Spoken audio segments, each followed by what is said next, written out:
पूछो जमाने से हमारी क्या कहानी है, ना पूछो जमाने से हमारी क्या कहानी है।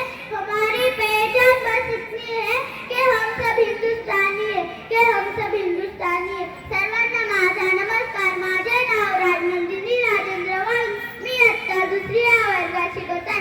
आज 15 ऑगस्ट म्हणजे आपला स्वातंत्र्य दिन. या स्वातंत्र्य दिनाच्या तुम्हा सर्वांना खूप खूप शुभेच्छा. मित्रांनो, आजच्या दिवशी 1947 साली आपला देश इंग्रजांच्या गुलामगिरीतून मुक्त झाला. आपला भारत देश स्वातंत्र्य करण्यासाठी अनेक क्रांतिकारकांनी आपल्या प्राणाचे बलिदान दिले. आज सलाम आहे त्या वीरांना ज्यांच्यामुळे आज हा दिवस पाहिला.